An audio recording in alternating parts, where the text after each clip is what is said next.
नमस्कार दोस्तों, जय सिया राम।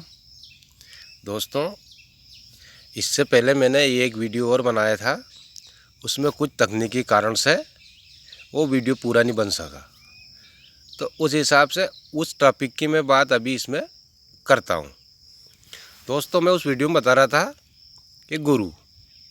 तो दोस्तों, गुरु आप अपने आसपास के क्षेत्र का चुनो।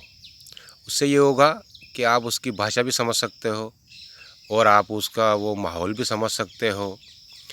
और जैसे कि आपके क्षेत्र में क्या कौन सी चीज़ें चलती है, कौन सी सामग्री चलती है, पूजा पस्ती कैसे होती है, वो भी आप आराम से समझ सकते हो। क्या चढ़ावा चढ़ता है, क्या लगता है, कुछ उससे आप आराम से समझ सकते हो। अब मैं आपको बताता हूँ। जैसे ही आप गुरु बनाओ, जैसे ही आप गुरु बनाओ और गुरु जी के पास जाओ, तो गुरु जी के चरण स्पर्श करके उनसे प्रार्थना करना, मांगना नहीं। मैं आपको बताऊं कि मांगना नहीं, उनसे चरण चरण स्पर्श करके प्रार्थना करना, गुरुजी मुझे भी आप आपकी शरण में ले लो। ठीक है कि गुरुजी मुझे भी आप आपकी शरण में ले लो और उनसे आप प्रार्थना कर लो। और वो भगवान आप मतलब हरि की इच्छा से या से मान लो आपकी प्रार्थना स्वीकार करके और आपको वो शिष्य स्वीकार कर लेते हैं, तो बहुत अच्छी बात है। उसके बाद आप उनसे लगातार संपर्क में रहो। उनसे मांगना नहीं है कुछ, आप उनके संपर्क में रहो। धीरे धीरे जैसे ही मान लो नवरात्र आती है, नवरात्रा से करीब 1 महीने पहले आप गुरुजी से प्रार्थना करो, गुरुजी मुझे भी आप कुछ सिखाओ। तो उसके बाद वो गुरुजी आपको उनके हिसाब से जो भी आपको देते हैं, मान लो गुरु मंत्र भी हुआ, फर्स्ट स्टेज की बात बता रहा हूँ मैं। अगर गुरु मंत्र भी हुआ तो गुरु मंत्र लो, आप ले लो आप, और लेके और जो आप वो बताते हैं कि इस प्रकार से उसकी साधना करनी है, तो आप उसको उसी प्रकार से साधना करो। और मेरा तो कहने का मतलब ये है कि जैसे कि करीब 1 साल भर तक आप उसी गुरु मंत्र का अगर रोज़ आप पूजा करते हो, प्रार्थना करते हो, तो अगर आप उस गुरु मंत्र का रोज़ अगर छोटा हो तो 27 बार या 108 बार करो आप, और बड़ा मंत्र हो तो करीब 7 बार उसको आप रोज़ जपो। साल भर तक उसको जपो आप। साल भर तक जपने से उसकी वो पूरा जागृत हो जाएगा। पूरा जागृत होने के बाद फिर आप वो जागृत होने के बाद जैसे ही आप गुरुजी के संपर्क में रहोगे, साल भर के बाद वो आपको दूसरी चीज़ देना शुरू करेंगे।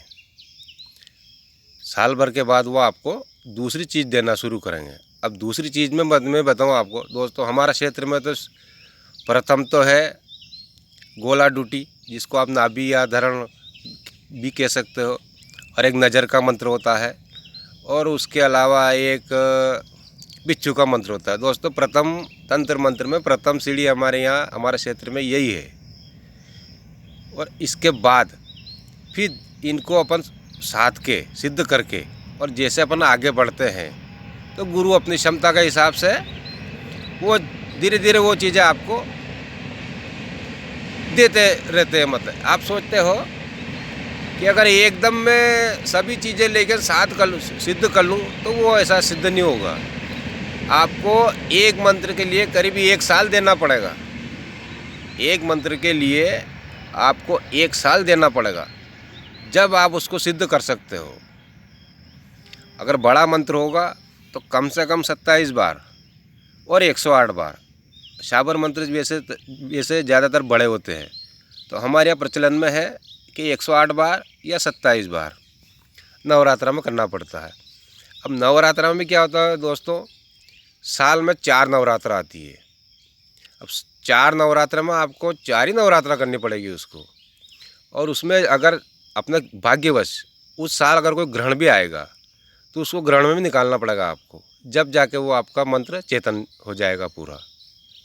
और चेतन होने के बाद उस मंत्र को फिर कभी अपने मुंह से कभी नहीं बोलना, जब उसकी अपने को ज़रूरत पड़ेगी। मान लो कोई बिच्छू का मंत्र हो या गोला डूटी का भी हो, गुरु मंत्र तो अपने को अपनी जान निकाल भी दे तो भी अपने को कभी नहीं बताना। अगर कोई अपनी जान भी गला भी पकड़ ले, जान भी आ जाए, तो भी गुरु मंत्र अपने को कभी नहीं बताना, चाहे कुछ भी हो जाए। और उसके बाद ये जो अपने को धीरे धीरे अपना गुरु जो मंत्र देते हैं, ये सिद्ध होने के बाद चाहे कुछ भी हो जाए, कितनी भी आफत आ जाए, कोई कितना भी लोभ लालच दे, कुछ भी करे, अपने को नशे में भी कुछ ये करे, तो भी अपने को वो चीज़ कभी मुँह से नहीं निकालना। दोस्तों वही चीज़ सिद्ध होती है और वही चीज़ आपकी काम करेगी। आप सोचते हो कि मान लो मैंने गुरुजी ये मंत्र सिद्ध कर लिया और उसके बाद आप ऐसे उसको 50 जगह बोलते फिरोगे, वो आपकी सिद्धि नष्ट हो जाती है। दोस्तों ये मंत्र तंत्र तो ऐसे गुप्त, जैसे गुरु ने आपको गुरु मंत्र दिया, आपने उसको उनको एक बार सुना दो कि गुरुजी मैंने ये मंत्र आपने दिया, मैंने इस प्रकार के इसको याद कर लिया। उसके बाद उसको आप नवरात्रा में साध लो। नवरात्रा में साधने के बाद वो मेरे हिसाब से तो आप उसको पूरी साल भर तक सेवा करो। साल भर के बाद वो मंत्र अपना प्रभाव ऑटोमेटिक बताना शुरू कर देगा। ये मेरी गारंटी है आपको, ये मेरी गारंटी है आपको। और उसके बाद आप ये धीरे धीरे 3-4 मंत्र और ऐसे सिद्ध करो, तो इससे क्या होगा, आपके मन में ये हो जाएगा कि हाँ यार मेरी ईश्वर है और मेरी चीज़ें चलने लगी। जब भी आप किसी को मान लो छोटा मोटा भी अगर कोई काम करोगे ना, वो काम हो जाएगा, तो आपको विश्वास होने लग जाएगा। और विश्वास जैसी जगह गुरु के प्रति आपकी श्रद्धा बढ़ी, और समझ लेना आपके गुरुजी आपको दूसरी चीज़ भी देंगे। और मेरा तो एक और कहना दोस्तों, एक प्रधान गुरु के अलावा अगर आपको और भी कहीं लगे कि हाँ मुझे यहाँ से भी अच्छी चीज़ें मिल सकती है, तो आप और जगह भी गुरु बनाओ। मेरे जीवन में दोस्तों मैंने 7 गुरु बना रखे हैं। 7 में मेरे 6 गुरु ने पर्दा ले रखा है। मतलब पर्दा का मतलब ये होता है उनका स्वर्गवास हो चुका है। बाकी ये वर्तमान मेरे गुरु एक है, और 7 में से एक मेरे प्रधान गुरु तो है ही सही। बाकी मैंने 7 गुरु बना रखे हैं और 7 ही गुरु की मैं सेवा करता हूँ। और आज भी मेरा ये है कि अगर मुझे कोई कहीं अच्छी चीज़ मिल जाए, कोई मान लो अच्छा गुरुजी, कोई किसी मुझे लगे कि हाँ यार ये इनके पास कुछ चीज़ है, नहीं अपने को दे सकते हैं, तो मैं उनको भी गुरु बनाने में कोई ये नहीं करता हूँ। मैं उनको शहर से गुरु बना लेता हूँ साहब। और मेरे से जो भी हो मैं उनकी सेवा करना शुरू कर देता हूँ। और अंत में मुझे विश्वास रहता है कि जिनको मैंने गुरु बनाया वो मुझे कुछ न कुछ आशीर्वाद स्वरूप देंगे साहब। तो दोस्तों ये वीडियो इतना ही, और अगर और ज़रूरत महसूस होगी तो फिर मैं आगे और फिर वीडियो बनाऊँगा। ठीक साहब, धन्यवाद। जय सिया राम।